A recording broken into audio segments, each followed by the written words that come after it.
Hello, and welcome to the Empowerography Podcast. This is a platform created for women's voices to be heard and a place to share their stories, journeys, and successes with the world for the purpose of helping other women who might be on similar journeys. We are empowering women one episode at a time. I'm your host, Brad Walsh, so kick back, grab one of your favorite beverages, and enjoy the stories.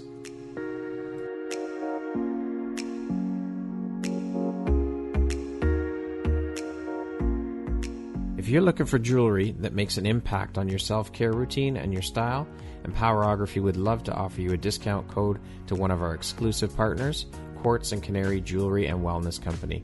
Please use code EMPOWER15 to receive 15% off upon checkout at www.quartzandcanary.com. Quartz & Canary is truly the place where spirituality meets style. Hello there, Brad Walsh here, your host of the Empowerography Podcast. Today, my guest is Ilana Jankowitz. She is a certified mindset money coach based in Zurich, Switzerland. How are you doing today, Ilana? I'm very well, Brad. Thank you for having me. I'm really excited to be talking about this topic, which I absolutely love. Well, thank you so much for taking the time out of your day to be here today and share a bit about your story and your journey with me, and I appreciate you. Thank you. Thank you. So, Ilana, as I mentioned, you are a certified mindset money coach. You're also an NLP practitioner, and last but certainly not least, a mother of two. How long have you been a mindset money coach? I've been doing this now for 5 years. I've always been in business before. I've had my own company for years. So doing the money work, I've literally been running it for the last 5 years. So what were you doing? What was your business before? What were you doing before you decided to become a mindset money coach? So I'm originally from South Africa, and I had a property letting agency, which I looked after a lot of people that, as I said, I'm from South Africa, from Cape Town, which is a holiday destination. A lot of tourists come there. And I used to look after people's properties while they were in other countries. I would rent them out. I would look after the management of everything that went from sectional title to holiday rent to short-term rentals. So I had quite a big team of people that worked for me, and I was doing this.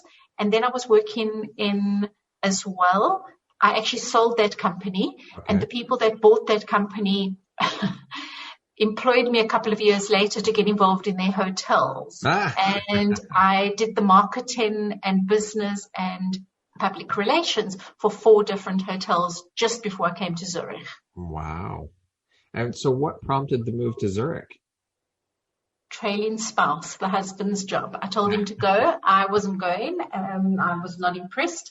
Yeah. And the children said they're going as well and taking the dogs. I said, okay, I'll come. I wasn't happy. You were kind of forced into it. I was not happy. Oh, my. And how have you found the adaptation for you? Have you settled in now? Do you like it there? Yeah, you know what? Literally, once we got here, I realized what a beautiful place it was and how silly I was being. And I was told that I could be a lady of leisure and I didn't have to work. Wow. Because I didn't understand the German. And after, I think, not even a month, I went to the international school and I said, please, can you hire me? And they said, no, because you're not a teacher. And I said, I'll do anything. I'll pack books in your library. I work for free. Yeah. And I literally volunteered at the international school for some time, and then they did actually employ me as a teacher's assistant. And that was when I decided that I needed to fix my money. I needed to fix my relationship with money. So that was the start of the journey. Okay. Do your kids tease you now about what a difficult time you were giving them about coming to going to Zurich? I don't think they really remember, thank goodness. Okay. With your business, do you focus your business model on helping women-led businesses only? And if so, why have you decided to do this, or did this just happen organically? I do coach couples. Okay. But I predominantly work with women that are in business themselves. The majority of my clients are coaches. Oh, okay. So from some sort of health coaching to lifestyle.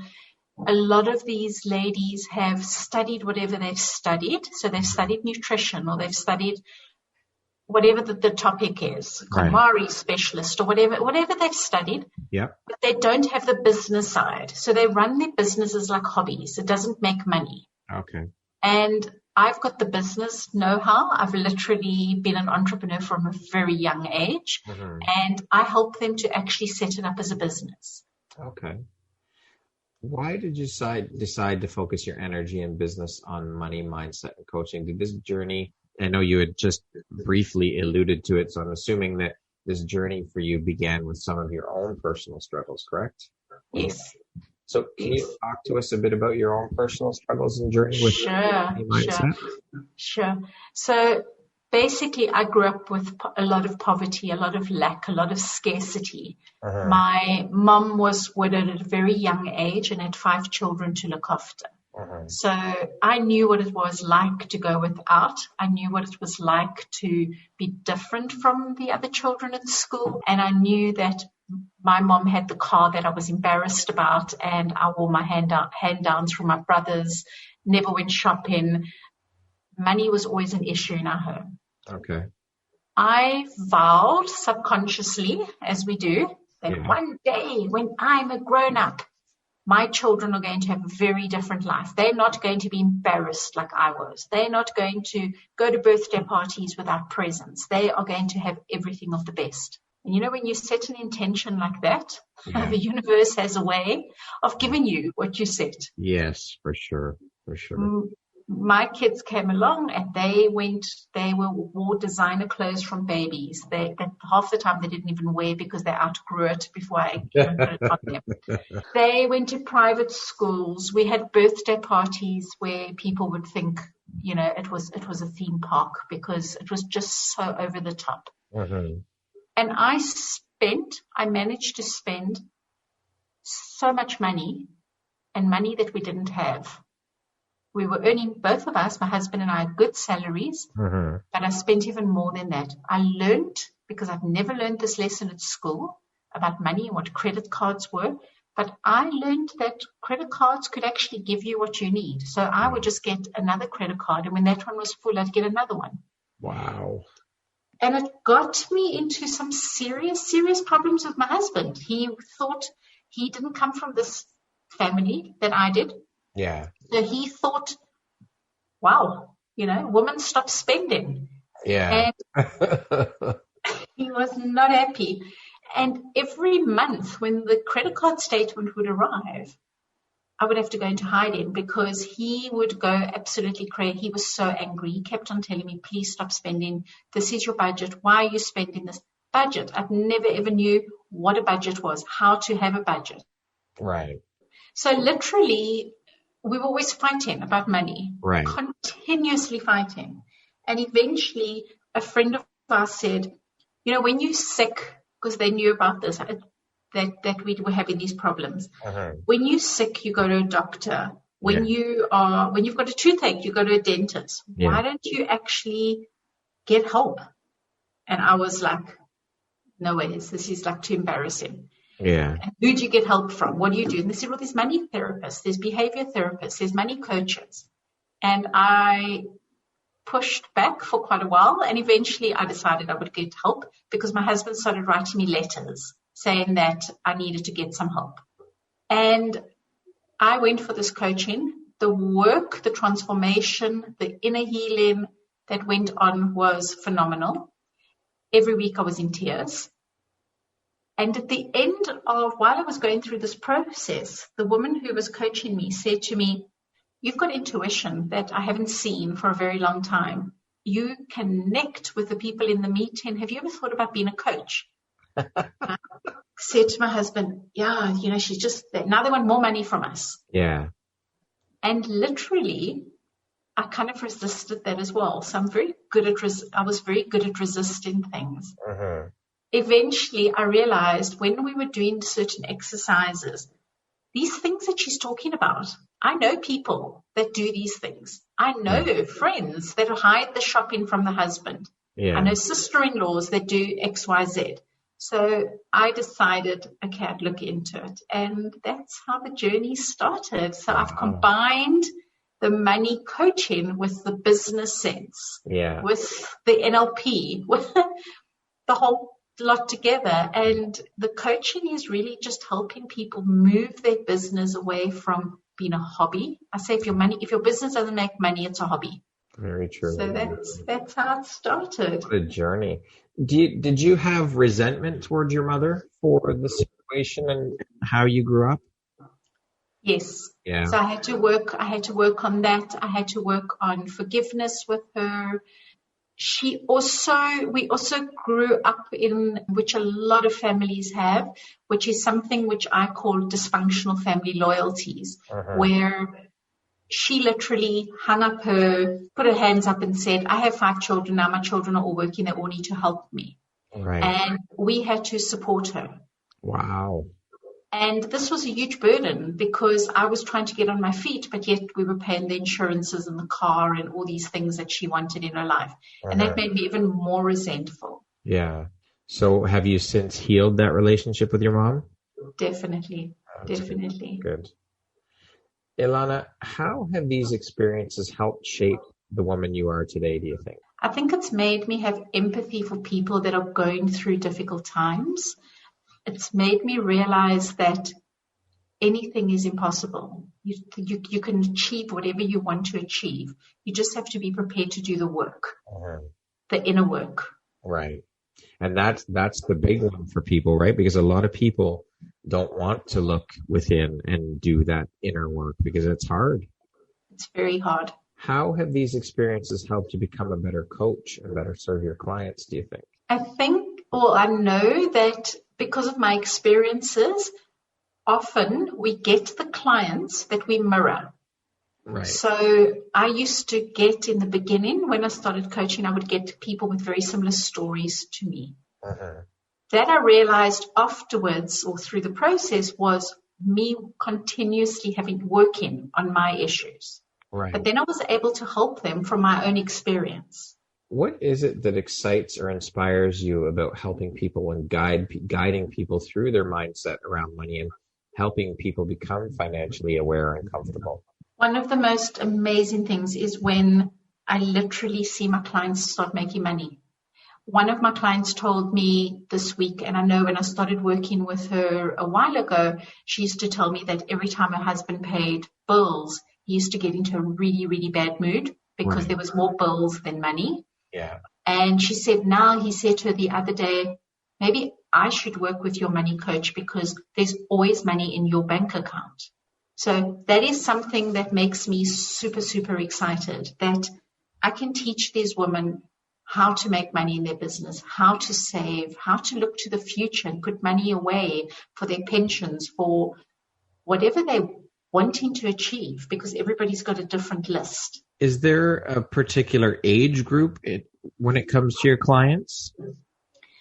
I literally work with women that are late 20s into their late 50s. And it's so interesting because every single one of them say, I should have sorted this out by now. Doesn't matter if they're 20 or if they're 50. I should have sorted my money out by now. And I'm saying, well, you're sorting it out now. That's all that matters, right? That's it.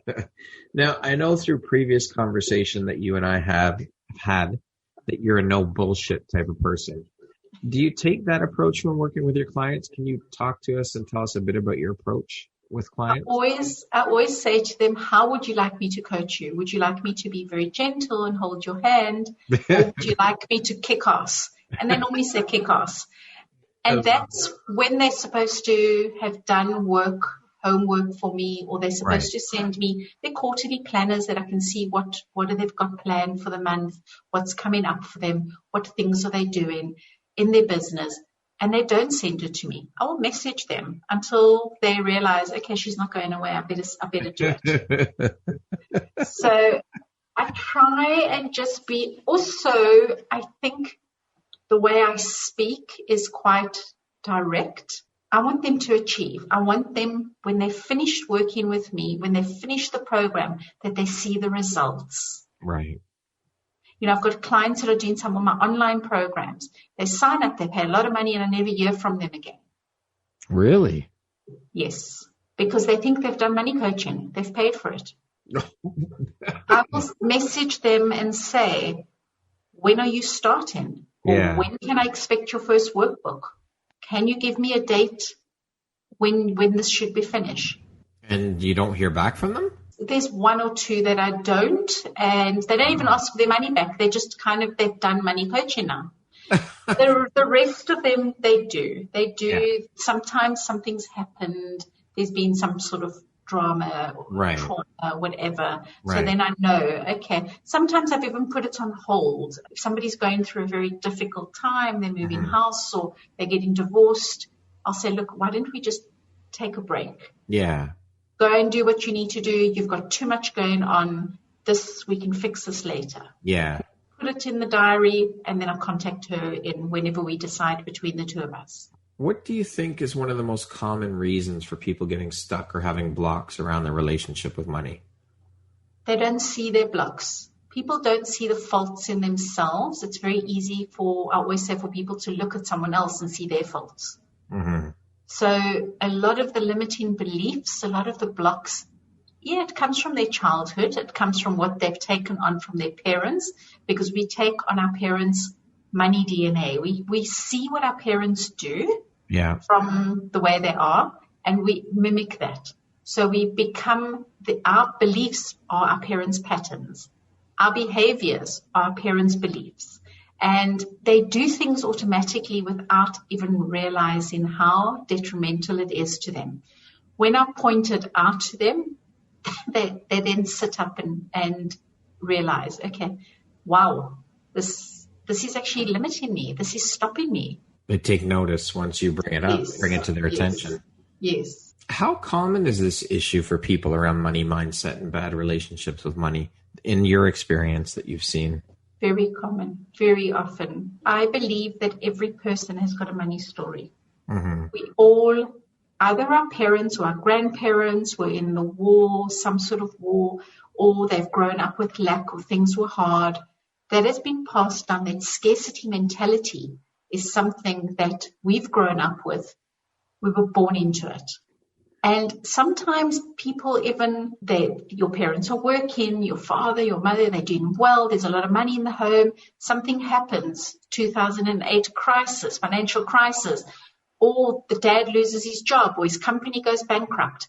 That changes your dynamics about the way you are and will behave around money. How do you teach your kids about their mindset and relationship with money? I always talk to them about saving and putting pension down. My kids are in their 20s, and I always talk to them about it's not too early to start. Start with a small pension. Start by putting money away every month.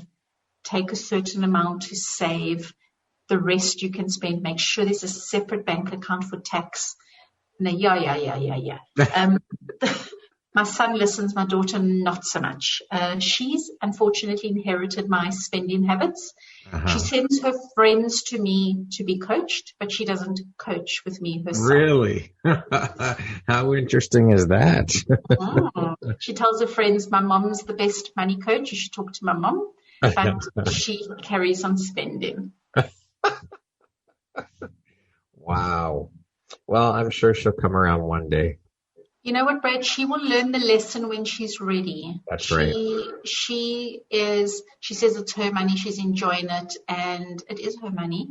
However, she doesn't put much away. She doesn't. My son saves. My son's younger than her, 2 years younger than her, and he is very cautious about his money. What is that saying? The teacher appears when the student is ready? 100%. There we go.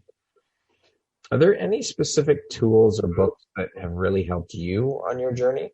There's so many. I listen to so many podcasts. I listen to YouTube channels, Breonna Brown. There's so many people who, Lynn Twist is one of my absolute heroes. She's a money mindset coach, and she's a philanthropist. And I listened to her years ago and thought, one day I want to be like that. I want to help people. I want to help children go back to school. I want to be able to give from my abundance. not just buy the red Ferrari, but to actually help people. Right. And I have got that. I have got 2 girls that I've supported that come from Asia. I've also got a scholarship program on my website for people that are really, really struggling. I use the scholarship program where sometimes I make them pay, or I ask them to pay a very small amount, because if they don't do the work. They're not invested. Yes, there's no value there, right? If it's That's right. value, That's right. Yeah. But I mean, it's considerably tiny amount. Right. But I evaluate every situation. Amazing. I think that's incredible what you're doing. Thank you. You know what? I think that the more people I can help and improve their lives and change their situations, it doesn't only change this generation, it changes the next generation. That's right. 100%, because they share that knowledge with their family and their younger generations. It just carries on. It's an amazing thing to give back, and the domino effect it has. It's exactly right. What do you think your unique skill set or superpower is that's to become successful? I've got a fantastic team behind me, a very supportive husband who does all my IT, a lot of my admin, my landing pages, whatever IT stuff I need. Yeah. I've also got fantastic VAs that I work with that help me with putting a newsletter together, social media, daily updates. This helps me to focus on what I'm good at, which is the coaching. Right. So I don't get drawn and sucked into all the other things that must be done, because that leads to burnout. And I work with a lot of women that come to me with burnout. Speaking of success, what does that word mean to you? How do you define the word success? When I see my clients doing well, then I know that I've got through. What would you say is one of the most important things you've learned in your life? What was your life like before learning it? And what was your life like after learning it? What I've learned the last couple of years is about self-love. That self-love is about loving on the inside, not on the outside. It doesn't matter what you look like on the outside. It's more important about how you feel on the inside. I never knew this lesson because my mom didn't know about self-love. So she didn't know how to love us. Wow. I've learned this lesson through the coaching. Yeah. That I'm good enough. I'm more than enough. I have enough. I deserve. And I'm ready. I'm confident and I'm ready to be seen and show up in the world. And I've learned that through loving myself, giving myself space, giving myself the opportunity to grow. People think, a lot of women, when I ask them what is self-love, they say going for a manicure, and they must just tell me that. I kind of say, what? BS. Going for a manicure, having a hot bubble bath. That's not self-care. Self-care is self-love. Respecting yourself enough to want the best for yourself. And if you want the best for yourself, you give up a lot of things that are harming you. Bad relationships. I've got clients in toxic relationships, to addictions. I work with a lot of addictions. Yeah, I would imagine you do. See, that all goes back again to what we were saying earlier about doing the work, doing the inner work. And that's where that self-love begins, is with doing the work on yourself. And again, people aren't willing to put in the work, because that means looking within and looking at yourself and dealing with what you're seeing, what's reflecting back at you. And everything, absolutely everything in life starts with self. Exactly. All starts within. It's so important that we love ourselves. And I mean, that is the foundation for all of it. Absolutely everything in life. Absolutely. But a lot of parents told the children that's narcissistic. That is selfish. I was told, that is, you only think about yourself, because I would say, no, I can't do that. Or, I'm tired. I can't, whatever. Yeah. It's a pattern that our parents have. They had they were very much martyrs. They're doing everything for everybody else. And I was big martyr until I realized I needed to heal that. But again, for you, it started with the inner work, looking within, yes, and realizing and owning your shit. Exactly. Exactly. And just on that, I have the happiest marriage in the world, where I think that if I didn't go for this coaching, yeah, sure what would have happened. Well, yeah. I mean, you were going through a lot in your relationship because of what was going on as a result of what you were taught and what you saw and what you learned growing up. Exactly. What would you say is one of the best pieces of advice you've ever received? To be authentic, to be congruent. I never knew what that word congruent meant.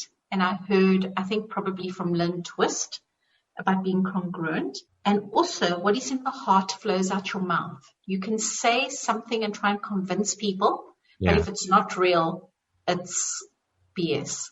What is in your heart flows out your mouth. What you believe, you demonstrate. Mm-hmm.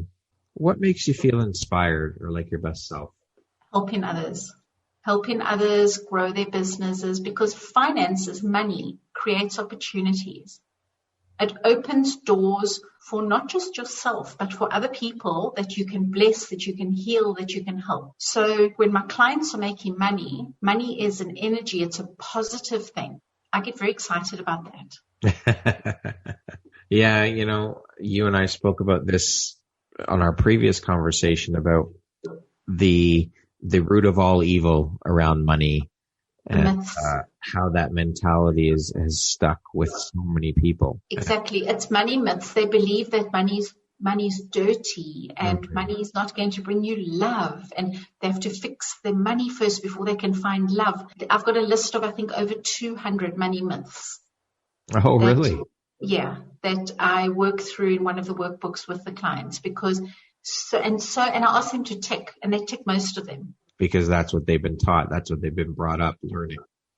Or they've heard it. They've heard it and they're acting on it. Yeah.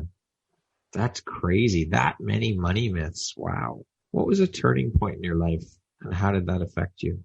That not to deprive somebody of their low. And I had to get to my low before I was able to turn things around. So I always say, don't deprive somebody of their low. In other words, don't pay them to sort out their finances. Let them get there, like I had to, and realize, which way do I go now? Do I go for help, or do I walk out of this marriage? Do I let this control me for the rest of my life, or do I actually make a change? I believe that everybody at some stage of their lives gets to their low. Mm-hmm. And people often jump in and want to rescue them. The only person that can rescue you is yourself. That's right. I mean, yeah, when you hit your low, there's only two things you can do. You either climb up out of it or you stay in it. That's it. Up or down. Yeah. Well, when you hit rock bottom, there's nowhere else to go but up. That's what you think. Some people stay there for a long time, and then it's like, I'm so depressed. Yeah. Life's not worth living, and making everybody around them miserable. Yeah, very true. What does the word empowerment mean to you, Ilana? As I said before, building the people that I work with, building them up and showing them that there's a way that they can get out of their situation that they were in. That empowers me so much. Okay, we're going to do a little rapid fire section. So the next grouping of questions will just be 1, 2, 3 word answer type thing. Sure. How would you describe yourself in one word? Kind. What was your dream job as a child? To have my own business. Money or fame? Money. Early bird or night owl? Neither. I need my sleep. If you were writing your autobiography, what would the title be? Probably Rags to Riches. Oh, I like that. What's the first thing you think when I say the word future? Pension. If you came with a warning label, what would yours say? No BS. Yeah, very fitting, very appropriate. What's one thing you want but cannot buy with money? A new thyroid. Mine's dodgy. That's not good. And that comes from trauma. Really? Childhood traumas, yes. Your body is like a computer board, and like a circuit. And when you experience trauma, in my case, it was childhood trauma was related to money. The stress of it will burn something out. And for me, it was the thyroid. And I think probably about 90% of the women that I work with have either got adrenal burnout, thyroid burnout, diabetes, Really? chronic illnesses that are attached to trauma. And all the trauma starts in the childhood. If you could teach the world one thing, what would it be? Be kind. Entrepreneur life is? About balance. About balance or outsource. There you go. If I had an extra hour a day, I would. Take it from me and journal more. Mom life is? Full on. What is one of your favorite entrepreneurial books? The Ikigai. If you could change one thing about the world, what would you change? People be more kind. That concludes our rapid fire section. Ilana, if you could sit down and have a 1-hour conversation with anyone in the world, alive or dead, who would it be and why? Nelson Mandela, because he is such a legend. What he did for South Africa, my country, is amazing. How he brought people together as a nation is absolutely amazing. Who in your life has had the biggest impact on you and why? My mother, because she taught me all my bad habits and she was narcissistic. So I've had to work through years of healing because of her. But I've forgiven her and I love her and I don't have any problem with her. But definitely the biggest, there's an entanglement with a mother and a child. Yeah. And so it's definitely my mother. What is the most recent investment you've made in yourself? Clothing. What is your personal motto? Nothing is impossible. The words say I'm possible. I love it. If you could step into my shoes, what would you have asked yourself if I didn't ask you? How to work with me. Okay. How do people work with you? There we go. Let's do it. I've got a quiz on my website. It's a free quiz in mindformoneycoaching.com. And when someone takes the quiz, they can see which archetypes, behaviors are driving their money. They will get a report after they've done the quiz. They can also join the newsletter where every month there's lots and lots of advice around money and talking about these different topics. And they can request a coffee and chat online with me. And I will explain to them what is driving their behavior, what changes can be made, and where I can help them to move forward in their money situation. There you go, folks. Having problems around money mindset? Ilana's your woman. What do you think is the most common reason for people failing or giving up? Procrastination and fear. If you could go back and give your younger self one piece of advice, what would that piece of advice be? Start saving as early as you like, as I possibly could have. That it's a good thing to save. It's not depriving your future self. Lastly, Ilana, if you were to deliver your last 30-second speech to the world, what would that last 30 seconds sound like? Just be kind to everybody. You never know what somebody's going through. I really believe in kindness. The world would be such a better place if people were more kind. Yeah, I think about this often, and I can't understand why we as a human race can't wrap our heads around being kind to one another. It's not that hard to do. It doesn't cost you anything to do it. No. So I don't understand why the difficulty. It's mind-boggling to me. Yeah, and I work with a mental health coach and I hear about her clients and what they go through, and some of them, attempt suicide. And I just think somebody just really needed to be there for that person, to be kind, to reach out, to ask them, how are you feeling today?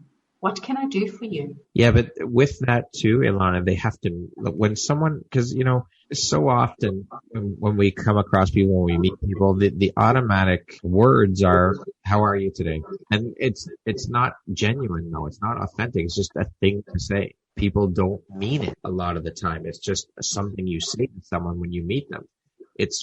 We need that authenticity and that genuineness to ask someone, and you really do mean what you're asking them. You want to know how they are.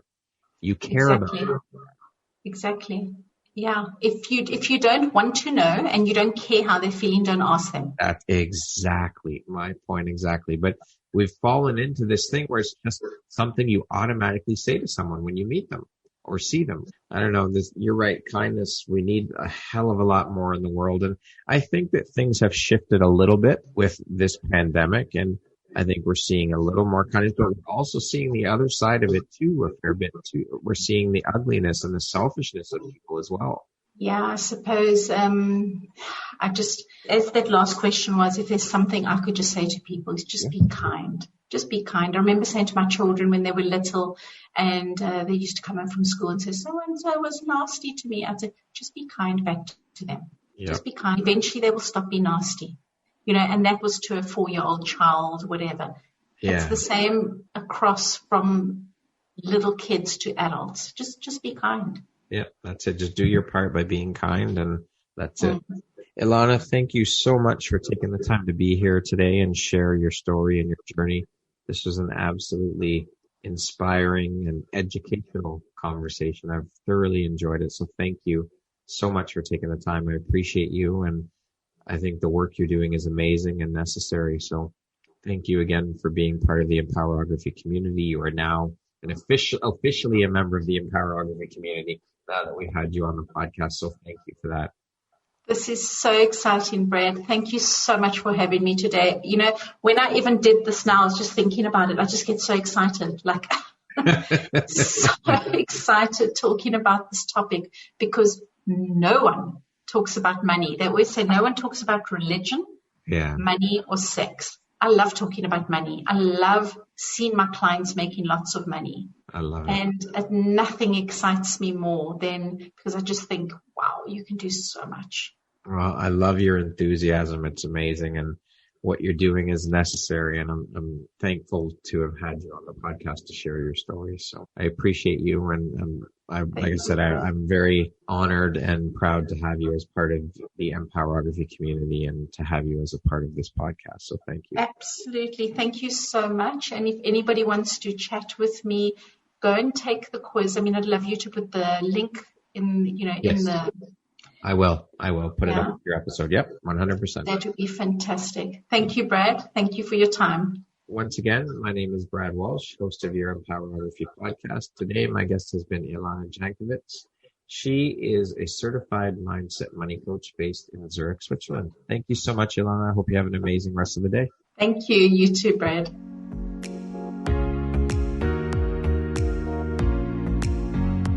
Thank you very much for listening to this podcast. If you haven't yet, please be sure to subscribe, rate, review, and share with all your friends. You can find me at viseuphoria.ca and follow me on Instagram at Empowerography Podcast and on Facebook at Empowerography. Please join me next time for another inspirational story from yet another amazing woman.